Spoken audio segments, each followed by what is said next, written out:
जिसको talent acquisition भी बोलते हैं। ठीक है, रिक्रूटमेंट में के साथ टैलेंट शब्द क्यों जुड़ा? क्योंकि आप चुनते उसी को हैं जिसमें उनकी योग्यता होती है। Right sir. और अभी हमने कहा कि रिक्रूटमेंट दो तरह से होते हैं, एक ब्लू कॉलर और एक white collar. Okay, blue collar जो शॉप फ्लोर पे होते हैं और व्हाइट कॉलर जो ऑफिशियल स्टाफ्स होते हैं। हाँ, इसका दिमाग में लोगों ने ये पाल रखा है कि ब्लू कॉलर वर्कर होते हैं, हेल्पर होते हैं, और ऑफिशियल वाले व्हाइट कॉलर होते हैं। नहीं, ब्लू कॉलर शॉप फ्लोर पे होते हैं, चाहे वो प्रोडक्शन मैनेजर भी क्यों ना हो, प्रोडक्शन इंचार्ज भी क्यों ना हो, शिफ्ट ऑफिसर भी क्यों नहीं हो, फ्लोर से शॉप फ्लोर से जुड़े हुए जितने भी लोग हैं वो ब्लू कॉलर्स कहलाते हैं। और व्हाइट कॉलर्स जो ऑफिशियल स्टाफ्स होते हैं। हाँ, तो ये बाइफर्केशन। ओके, तो टैलेंट शब्द इसमें जुड़ा हुआ है क्योंकि हम उन्हीं को चुनते हैं जो जिनमें योग्यता होती है, जिनमें मेधा होती है। तो सबसे पहले क्या होता है, अब आपके एचओडी क्या कहते हैं, जाओ मुझे जो है ना 10 ऑपरेटर दे दो। अब हम लग जाते हैं ऑपरेटर चाहिए, ऑपरेटर चाहिए, ऑपरेटर चाहिए। या कभी आपने पूछा भैया उसका जॉब डिस्क्रिप्शन तो दे दीजिए, जॉब डिस्क्रिप्शन दे दीजिए कि उस ऑपरेटर जो है वो उसका काम क्या क्या रहेगा। इसमें जॉब डिस्क्रिप्शन में वो आपको बताएगा। एक जॉब डिटेल्स में क्या सब होता है सुनील, एक बार आप बताइए। जॉब डिस्क्रिप्शन में आ जाएगी कि इसका क्वालिफिकेशन, जी हाँ, उसका एक्सपीरियंस, जी हाँ, टोटल एक्सपीरियंस, उसका आएगा रिलेवेंट एक्सपीरियंस। अब जैसे देखो एक ऑपरेटर है तो वो बताएगा कि मुझे सीपेट का डिप्लोमा चाहिए। राइट, सीपेट का डिप्लोमा चाहिए। फिर उसी में वो लिखेगा कम से कम 5 साल का एक्सपीरियंस हो। वो बताएगा वो प्रोफाइल क्या है, तो प्रोफाइल बताएगा सीनियर ऑपरेटर या ऑपरेटर या जूनियर ऑपरेटर या ट्रेनी ऑपरेटर, वो उसको डिफाइन करेगा। उसके बाद वो बताएगा उसका क्वालिफिकेशन क्या होना चाहिए।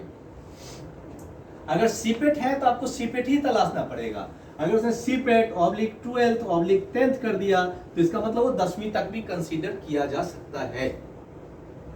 उसके बाद लिखा उसने कि 5 इयर्स एक्सपीरियंस होना चाहिए, तो आप 5 साल वाले एक्सपीरियंस वालों को तलाशेंगे। अगर उसने कहा रिलेवेंट एक्सपीरियंस कम से कम 2 साल का होना चाहिए, आप हैं ऑटोमोबाइल सेक्टर के लोग और आप क्रॉकरी इंडस्ट्री से लाओगे, आप बच्चों का खिलौना बनाने वाले इंडस्ट्री से ऑपरेटर को लाओगे तो वो समझ पाएगा यहाँ का? नहीं समझ पाएगा। ये बड़ा खुशी खुशी ठेकेदार सब आता है, कॉन्ट्रैक्टर सब आता है, कहता है इसने 2 साल काम किए हुए हैं सर इक्का में। किसमें बोलते हैं ना, तो मुझे हंसी आती है। मैं सोचता हूँ इक्का में 2 साल अगर इसने कर ही लिया तो कौन सा बड़ा तीर मार दिया। मेरे से तो रिलेवेंट है ही नहीं, मेरे से वो रिलेवेंट नहीं है। ओके, तो प्रोफाइल ये हो गया, रिलेवेंट एक्सपीरियंस हो गया। अब वो क्या करेगा, उसका रोल क्या क्या काम होगा, तो उसका एक KRA बनेगा जिसको जॉब डिटेल्स भी कहेंगे, जॉब डिस्क्रिप्शन भी कहेंगे। ओके, और इसी में किसको वो रिपोर्ट करेगा, इसी में उसकी वर्किंग शेड्यूल क्या होगा। शेड्यूल रोटेशनल है तो रोटेशनल हो जाएगा, डे नाइट का। समझ गए? अगर उसका शेड्यूल जनरल है तो डे शिफ्ट लिख देंगे। तो इस तरीके की सारी चीजें, और क्या सब आएगा KRA में सारी चीजें आ जाएंगी। हाँ, पूरी चीजें। तो सबसे पहले हम क्या मांगे, जॉब डिस्क्रिप्शन हम बना भी लें। तो जैसे आप किस फ्लोर पे हैं, आप टॉप फ्लोर, पेंट शॉप वाले फ्लोर पे पेंटर है ना। तो आज आप मुझे पेंटर का जॉब डिस्क्रिप्शन बना के देंगे। समझ गए? आप किस फ्लोर पे हैं, ISP फ्लोर पे। तो वहां एक एसोसिएट का, किसी भी वर्कर का आप मुझे वो बना कर देंगे। कौन सा? सोल्डिंग नहीं, पैकिंग करने वाले का बना के देंगे पहले। आप किस फ्लोर पे है मैडम? इस फ्लोर पे। आप पेंट्री बॉय का जॉब डिस्क्रिप्शन बना के देंगे, समझ गए? आप एक फॉर्मेट दे दीजिएगा, और आप सर मुझे एक मोल्डिंग ऑपरेटर का जॉब डिस्क्रिप्शन बना के देंगे, समझ गए? तो जॉब डिस्क्रिप्शन, ओके। अब कॉम्पिटेंसी मैपिंग, बोलिए राजकुमार, कभी आपने इसको किया है? जी सर। कैसे करते हैं कॉम्पिटेंसी मैपिंग? इसमें सर ये रहता है कि जैसे जो बंदा हमारे पास, सपोज करो हमने कोई एचआर एग्जीक्यूटिव लिया है सर, ठीक है, और उसका जो KRA है, हाँ, उससे हम मैच करेंगे सर कि भाई वो हमारे उस काम के लिए कंपिटेंट है या नहीं है, उसको एनालाइज करेंगे सर। ठीक वो है, competent कैसे है। करेंगे? सर इसमें जैसे दो तीन चीजें होती है सर। एक तो हम क्वेश्चनरी के थ्रू कर सकते हैं, ठीक है, पहली। दूसरी क्या है कि सर हम फिजिकली फ्लोर पे उसकी जो वर्किंग स्टाइल है, वो क्या काम कर रहा है, कितना आउटपुट आ रहा है, फिजिकली जैसे जो HOD है उससे डिस्कस करके, जैसे आपसे डिस्कस करके भी हम उसकी कॉम्पिटेंसी मैपिंग कर सकते हैं सर। ठीक है। और एक थ्रू स्किल मैट्रिक्स कर सकते हैं सर। कॉम्पिटेंसी मैपिंग क्या है? हम ये देखते हैं कि हम अगर किसी आदमी को हायर करने के बाद हम प्लेस करते हैं, तो वास्तव में वो कॉम्पिटेंट है कि नहीं, हमारी हायरिंग कहीं पुअर तो नहीं हो गई। वो जिस पोस्ट पे हमने उसको बहाल किया है, उस पोस्ट के लिए वो लायक है भी कि ऐसे ही वो आ गया, क्योंकि इंटरव्यू के आधे घंटे के इंटरव्यू तो सब मीठा मीठा बोल के जाते हैं, और इंटरव्यू का सर्वे है। इंटरव्यू के दौरान ये सर्वे के बाद ये बताया गया है, इंटरव्यू के दौरान 80% बातें जो कैंडिडेट्स होता है, 80% बातें वो घुमा फिरा के फेक बोलता है, बढ़ा चढ़ा के बोलता है। क्योंकि इंटरव्यू के दौरान कुछ कैंडिडेट्स इतना ओवर कॉन्फिडेंट होते हैं कि वो कहते हैं आसमान ये रहा, वहां के तारों को तोड़ कर ये लीजिए आपके पैर में। तो आधे घंटे के इंटरव्यू में केवल और केवल मीठी मीठी बातें होती हैं। असली चीजें तो तब होती है, आप मैदान में रहते हैं ना, आप दर्शक दीर्घा में बैठे हुए हैं, और एक बॉलर पाकिस्तान का, उसने फास्ट बॉलर ने बॉलिंग किया, और आपके ओपनर बैट्समैन शिखर धवन से वो ऐसे कर लिया, उसने बॉल को जाने दिया।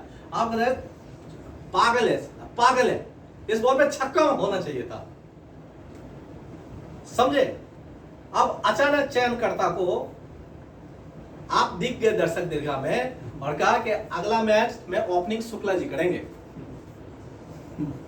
अगले मैच में ओपनिंग शुक्ला जी करेंगे। Shukla ji first class bat pad ये लगा के, ओ हेलमेट लगा के, हाँ, और नया बैट लेके उतरे, चारों तरफ शुक्ला जी कम ऑन, शुक्ला जी ये नारे लग रहे हैं, शुक्ला जी मैदान पे आए, शुक्ला जी कभी ऐसे करें, कभी ऐसे करें, कभी ऐसे झुक रहे हैं, समझे?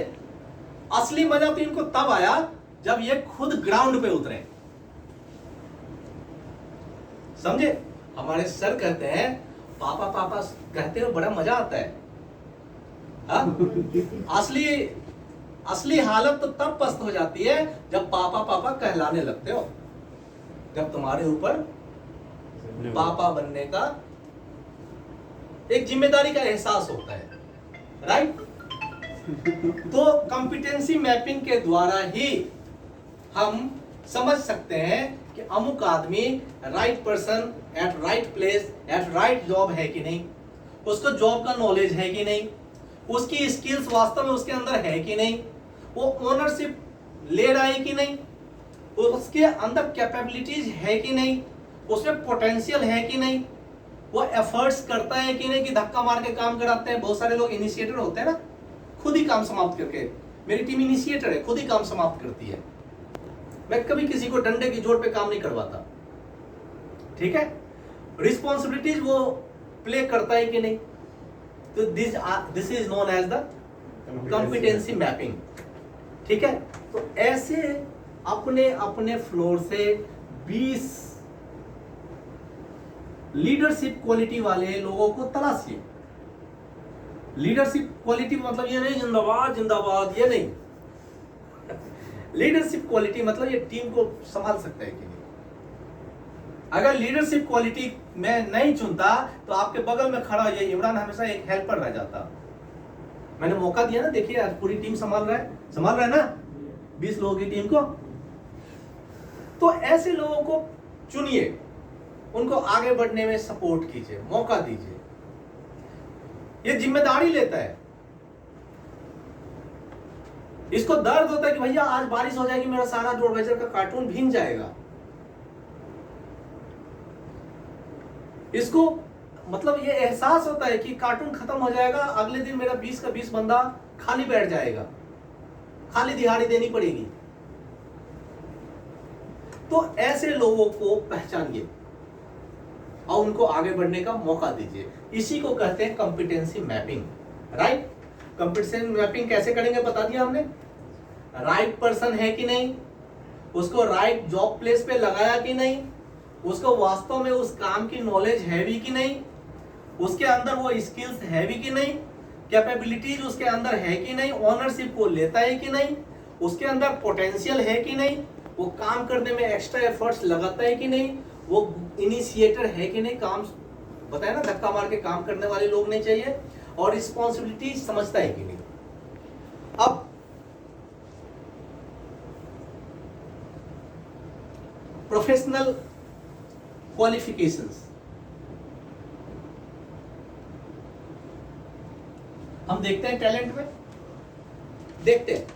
अब कभी कभी मेरी भी गलती हो जाती है, सबसे होती है। एक हमारा एचआर एग्जीक्यूटिव था RS ठाकुर मैंने मास्टर इन पॉलिटिकल साइंस किया हुआ है, ठीक है, सैल्यूट है, उसने वो डिग्री लिया, सैल्यूट है, मेहनत किया होगा, 2 साल लगाया होगा, तब जाके मास्टर डिग्री लिया उसने, ठीक है, ऐसे नहीं लिया। लेकिन क्या वो प्रोफेशनल डिग्री है? क्या वो एक एचआर बनने के लिए डिग्री मान्य होगी? क्या पॉलिटिकल साइंस या ज्योग्राफी ऑनर्स या हिस्ट्री ऑनर्स या इंग्लिश ऑनर्स, मुझे कभी कभी ताज्जुब लगता है, कुछ लोग आते हैं मैंने फिजिक्स ऑनर्स किया हुआ है, तो उसका इंडस्ट्री में क्या काम होगा? मैंने मैथ से ऑनर्स किया हुआ है सर, उसका कंपनी में क्या रोल होगा शुक्ला जी?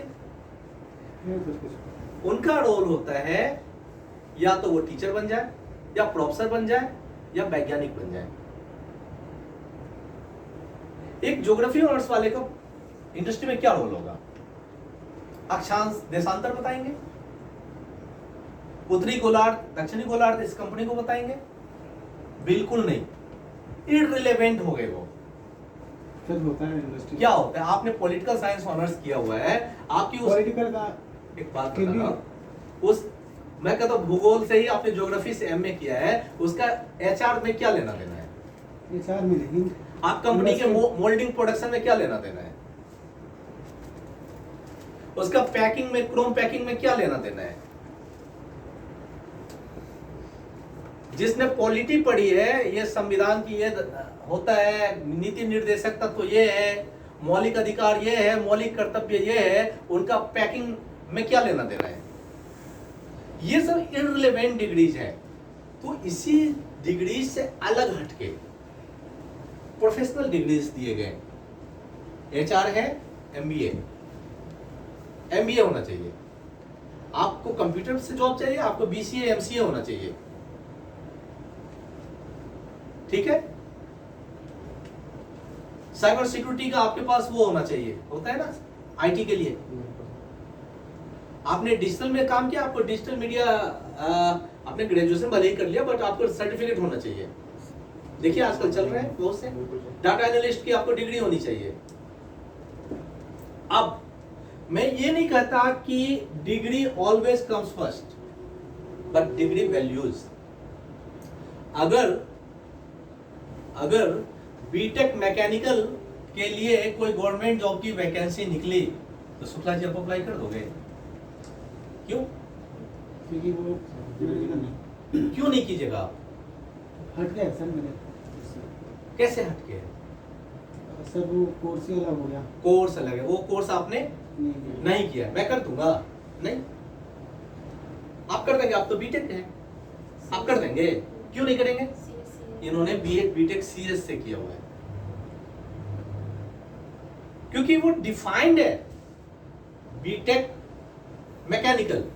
तो फिर एमबीए पास आउट एचआर से जो है उसको छोड़ के हम अंडर ग्रेजुएट या ग्रेजुएट या पॉलिटिकल साइंस या हिंदी ऑनर्स या XYZ क्यों हम कर रहे हैं ऐसा? सोचने वाली बात है।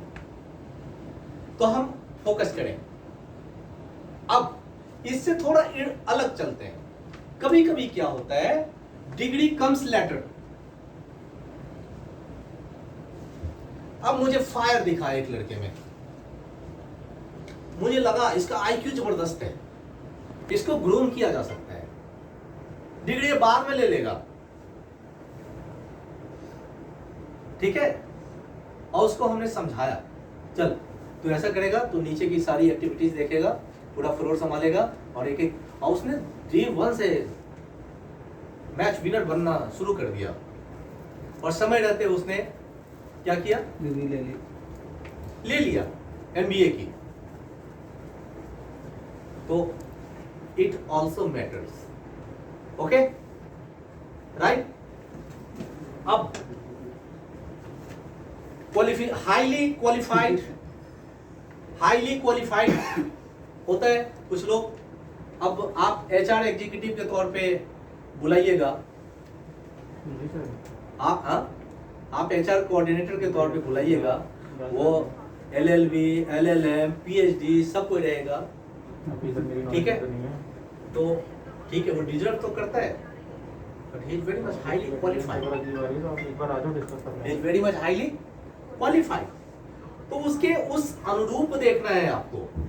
हाईली एक्सपीरियंस कुछ लोग होते आप हैं, एक बार मुझे हाईली स्किल्ड होते हैं, और talent, human resources are sourced, searched, ठीक है। उनको तलाशा जाता है।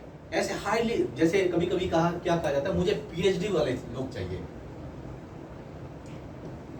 तो जगह जगह तो मिलेंगे नहीं, उसको आपको तलाशना पड़ेगा, सोर्स करना पड़ेगा, राइट बालक। जैसे बहुत सारे जिसको क्रूशियल या क्रिटिकल Critical पोजीशंस position कहते हैं, राइट। और जैसे हम क्या करते हैं, मान लो कि हमने रिक्रूटमेंट के लिए, अब यहाँ तक तो हो गया कि job details, competency mapping, skill, उसके लिए सब देखा हमने, डिग्रीज उग्रीज। उसके बाद हम क्या करते हैं, पोस्टिंग एड्स ऑन पोर्टल डालते हैं। अब सारी चीजें हमारे पास आ गई, हम फिर क्या करते हैं, पोस्ट को एड के रूप में पोर्टल पे डालते हैं, naukri.com पे, sign.com पे, timesjob.com पे, ठीक है, monster.com पे, सब पे डालते हैं।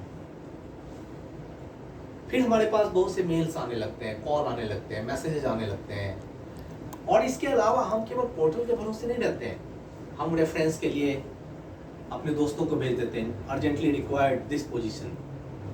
फिर हम कहीं पे बैठते हैं, बातचीत के दौरान अपने रिश्तेदार, नातेदार, जानकार में कहते हैं, अरे मेरे यहाँ जो है ये पोजीशन खाली है, अगर आपके नॉलेज में कोई अच्छा सा कैंडिडेट हो तो आप भेज दीजिएगा। होता है ऐसा। बिल्कुल।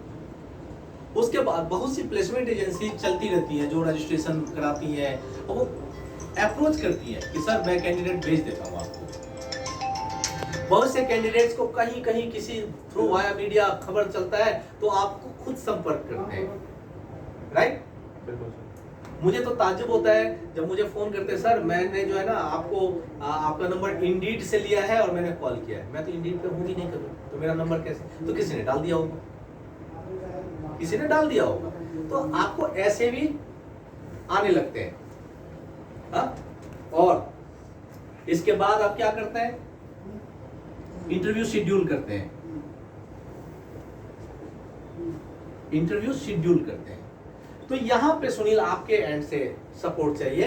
इंटरव्यू शेड्यूल जो होता है, एक दिन पहले की प्लानिंग से करो कि सर कल जो है ना इन चीजों का, मुझे मालूम है कई लोग बैकआउट हो जाते हैं, आपको लगेगा मेरा जुबान खाली हो जाएगा, बट नेवर थिंक सो, ठीक है। आप मुझे बताइए कि सर कल जो है ना इस पोस्ट के लिए इतने कैंडिडेट्स आ रहे हैं, she will manage for the lunch, she will give, वो हम SMS शुरू करने वाले, SMS सुविधा, OTP चला जाएगा, और आने से पहले उनको बता दीजिए आप आधार कार्ड लेकर आइएगा, बिना आधार कार्ड के एंट्री नहीं होगी, आप प्रॉपर यूनिफॉर्म में आइएगा। ये सारी चीजें उनको आने से पहले बता दीजिए, ठीक है। और इंटरव्यू शेड्यूल करने से पहले एक मेल कर दीजिए। ऐसा नहीं कि वर्बली हमारी बातचीत हो गई, हाँ आ जाइएगा, उसमें पूरा ड्राफ्ट कर दीजिए, एक मेल बना लीजिए, डियर ये तो- candidates very much please to call you for the interview for this profile at this time at this venue concerned person this timing ये इतने बजे तक आ जाइए। आप सर, पूरा एक ये- लोकेशन मैप दे दीजिए। ये उन लोगों को हमेशा जाती है जिन लोगों को मैं लाइन करता हूँ। ग्रेट ग्रेट, तो वो कीजिए, ठीक है। और मुझे और सौरभ सर को या गौरव सर को मेल में डाल दीजिए ताकि हमें लगे कि हमारा ये प्रोसेस कंटिन्यू फ्लो में है, प्रोसेस में, ओके। और उसके बाद जब आते हैं यहाँ तो निकिता और तन्नू आपका रोल शुरू हो जाता है, वहाँ ज्यादा देर बैठे नहीं, फटाफट दीजिए। आपके पास जो है ना पहले से तैयार होना चाहिए, फाइलों भी पहले से तैयार होना चाहिए, क्वेश्चन पेपर पहले से तैयार होना चाहिए था। तुरंत रिज्यूम लीजिए, तुरंत साइन कराइए। जितने लोग आपके पास आते हैं सबके रिज्यूम पे साइन करवा लीजिए नीचे। मैं यहाँ तो कहते हैं कि साइन करवाओ, ऐसा नहीं, हाँ सामने वाला भी कहेगा यार अंतिम में आके साइन वाले क्यों, तो कहिए सर अपने रिज्यूम पे साइन कर दिया कीजिए, डेट डाल दिया कीजिए। और किसके सोर्स से आ रहे हैं वो कहते हैं सुनील जी ने बुलाया जी, सुनील जी से तो मिलने आ रहे हैं, वो किस प्लेसमेंट से आ रहे हैं, naukri.com से आ रहे हैं, किसी रेफरेंस से आ रहे हैं, समझ गए। ऊपर में लिख दीजिए रेफरेंस, फिर असेसमेंट शीट दी जाती है तो उसमें मेंशन हाँ वो है बट लिखते नहीं है कई लोग, उसको लिखवाइए सारा चीज। सुनील के पास आने से पहले आपको ये होना चाहिए कि रेफरेंस शीट सही से आप क्या करते हैं, वो सर हो गया सर हाँ, ले लिया और सुनील को दे दिया, नहीं, रेफरेंस सही तरीके से स्टडी कर लीजिए कि कुछ चीज छोड़ा तो नहीं है उन्होंने, कोई चीज पेंडिंग तो नहीं रह गया, तब सुनील को दीजिए। अब सुनील की वहां जिम्मेदारी होती है कि उसको ज्यादा, क्योंकि रिमोट लोकेशन में है, डिस्टेंस है, किसानों ने जाम लगा रखा है, समय कितना किल होता है हम सभी वाकिफ हैं, तो दूर दूर से लोग आते हैं, जल्दी से इंटरव्यू लें प्रॉपर तरीके से, ऐसे नहीं अबड़ में जल्दी वापस भेज दें, प्रॉपर तरीके से उनका एक्स्ट्रा टाइम किल नहीं हो, इनका हमें ख्याल रखना है। अगर लंच आवर है तो उनको हम लंच के लिए ऑफर करें, अगर टी टाइम है और चाय का है, नहीं भी है तब भी उनको चाय कॉफी ऑफर कीजिए। पेंट्री बॉय का वो आईक्यू होना चाहिए कि हर 10 मिनट पे रिसेप्शन पे जाके लोगों से चाय कॉफी पानी पूछें, राइट, क्लियर। अब इंटरव्यू हो गया शेड्यूल, सिलेक्शन और रिजेक्शन।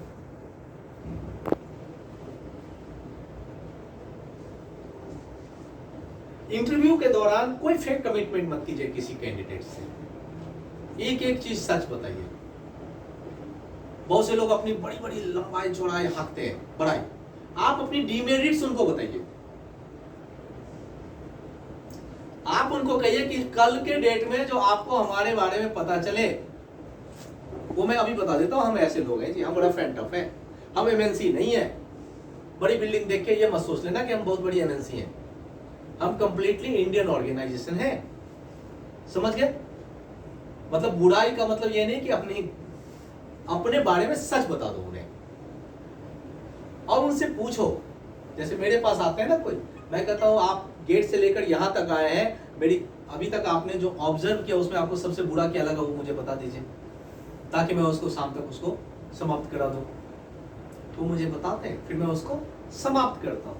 ऐसे आप भी पूछिए, उनसे जानिए वो क्या कहना चाहते हैं आपसे, ठीक है।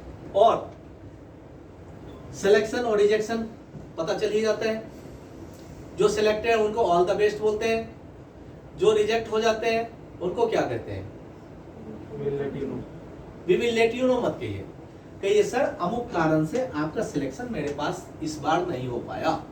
उसको लटकाइए नहीं, डायलेमा में मत रखिए। मैं कह देता हूं कि सर आपका अमुक कारण की वजह से मेरे यहां इस बार सिलेक्शन नहीं हो पाया, यहां गैप है, मेरी पूरी आशा है, पूरी उम्मीद है कि आप अगली बार जब 3 महीना 4 महीना बाद मेरे पास ये वैकेंसी रहेगी अगर, और हम आपको दोबारा कॉल करेंगे तो इस गैप को आप क्लोज करके आएंगे।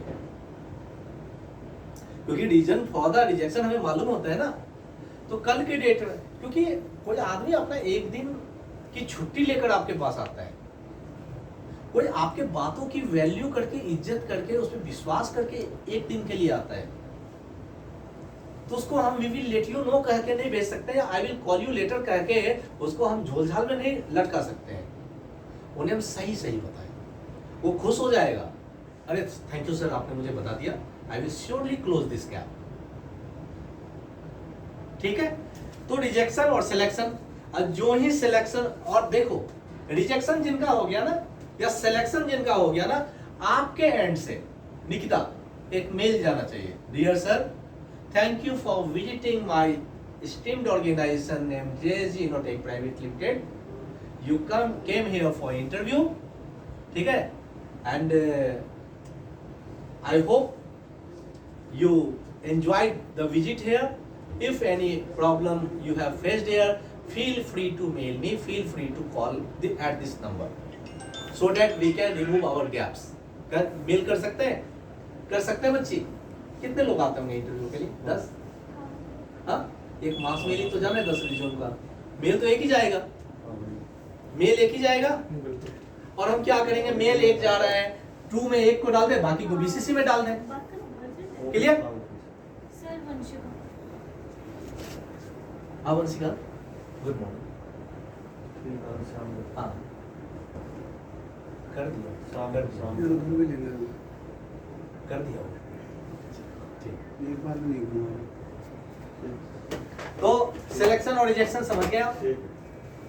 मेल चला जाएगा। शुरू करते हैं एक नई, ठीक है। हाँ शुरू करते हैं ना, देखते हैं सर। लेकिन इसमें एक चीज़ हाँ, बोलना ठीक है, चाहूँगा, हाँ। जैसे कि मीन्स कुछ लोग होते हैं जिनको हम सिलेक्ट करते हैं, ठीक है। उनको हम डे 1 पे ऑफर लेटर रिलीज कर देते हाँ, हैं। कई लोग उनको भी ऐसे- मेल करें, उनको भी मेल उनको भी मेल करें। ठीक है। बहुत से लोग जब हम डे 1 में ऑफर लेटर देते हैं, बहुत से लोग ऑफर लेटर लेने का बैकआउट भी तो हो जाते हैं, आते नहीं है ना दोबारा। कोई बात नहीं, उन्होंने जो देखा वो हमें मेल करेंगे। हर एक आदमी जो हमें रिप्लाई देगा वो हमें थप्पड़ नहीं मारेगा, वो हमें हमारा आईना दिखाएगा। उसको जो चीज बुरा लगेगा वो बुरा बोल के जाएगा, जो चीज अच्छा लगेगा अच्छा बोल के जाएगा, राइट। अब यहां पे आप दोनों का रोल शुरू हो जाता है। ये रिमार्क्स लिखवा के लाते हैं, अप्रूवल, रिजेक्ट, सेलेक्ट सब बता के लाते हैं, अप्रूवल लेकर आते हैं, ऑफर लेटर जनरेट कीजिए। आप ऑफर लेटर जनरेट कीजिए। हाँ हाँ जी मैम, हाँ नहीं है, ठीक है,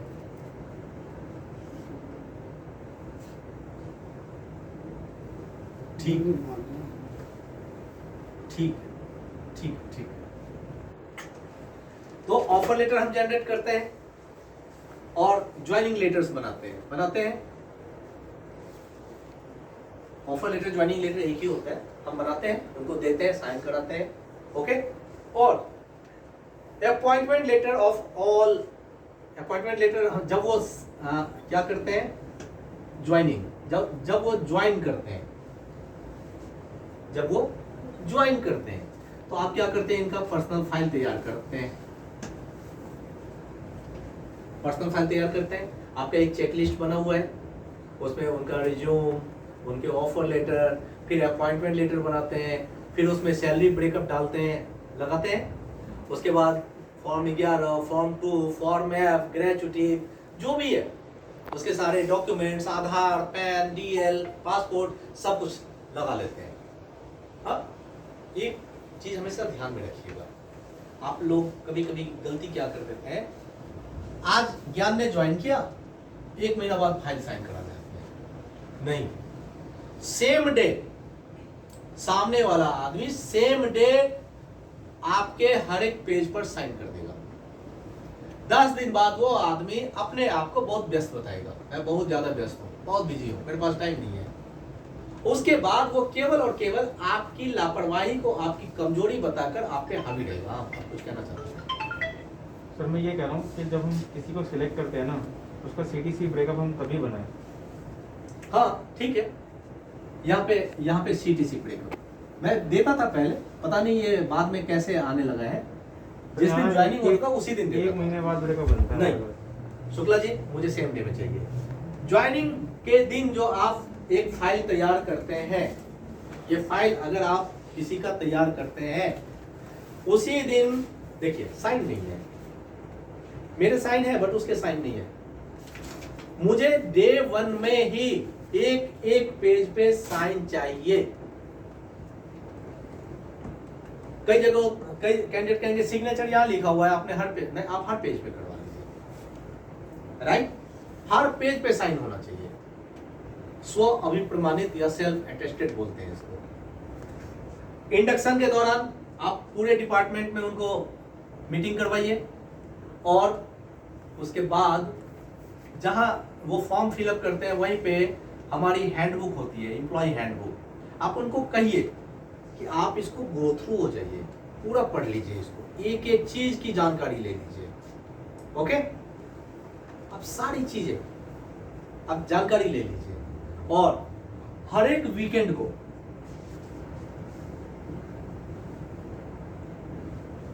भले एक ही आदमी क्यों नहीं ज्वाइन किया हो पिछले वीक में, उनका मेरे साथ सैटरडे को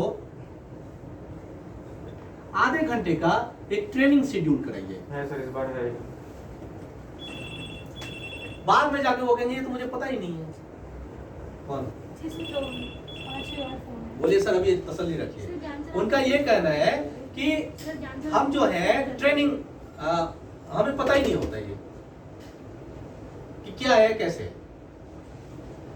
तो appointment letter of all categories persons, induction हो गया, ज्वाइनिंग हो गया।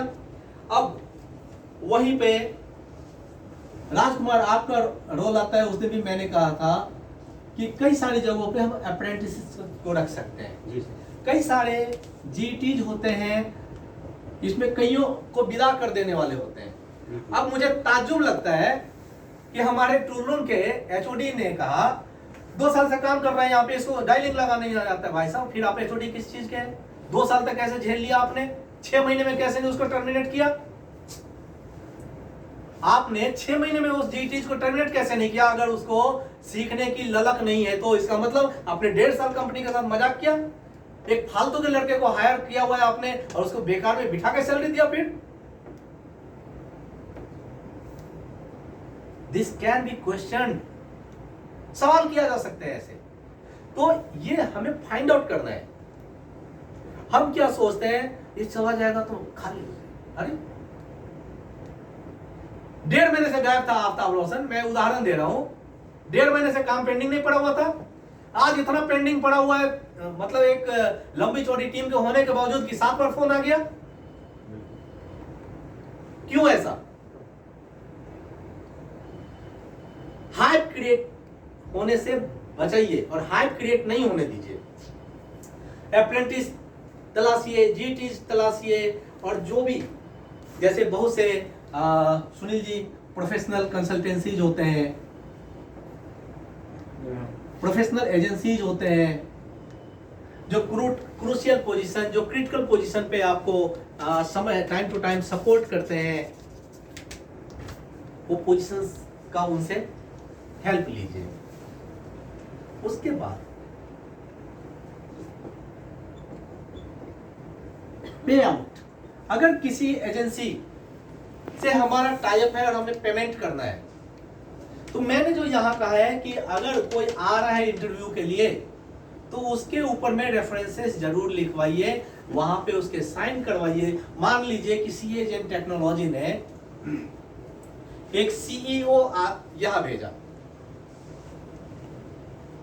ठीक है, उसके एक सीईओ होगा तो उसने उसको मेल किया होगा कि dear sir, I am going to arrange your interview at JSG Innotech Private Limited for this profile at this time at this venue, right? उसको कहिए कि साहब वो मेल की सीसी में मैं भी रहूंगा, मेरे एचओडी भी रहेंगे, मेरे बॉस भी रहेंगे, ताकि कल के डेट में जब वो पेमेंट के लिए हमें फॉलो अप ले तो वो गैप क्रिएट नहीं हो। उसने मेहनत किया है, उसके मेहनत के पैसे उसको मिले। XYZ कोई भी, मैंने एक नाम लिया है क्योंकि पीछे कुछ हुआ था ना, मैंने एक नाम लिया है, तो ऐसे कई एजेंसी हो सकते हैं, तो उनको पे आउट में, और मेहनत कर रहा है तो उसको उसके पैसे मिलने चाहिए, हम पैसे दें। ठीक है, डन। आज हमने टैलेंट एक्विजिशन रिक्रूटमेंट पे चर्चा किया। कल हमारा टॉपिक रहेगा, आप लोग पढ़ के आइएगा, कंपेंसेशन एंड बेनिफिट्स। कल आप लोग पढ़ के आएंगे कंपेंसेशन एंड बेनिफिट्स। और मुझे बहुत मजा आएगा जब आप कहेंगे, जब मैं कंपनसेशन और बेनिफिट्स की बात करूंगा आप कहेंगे नहीं सर इसकी परिभाषा मैं देता हूं। जब आप मुझे कहेंगे सर बेनिफिट्स में ये भी होता है, ठीक है।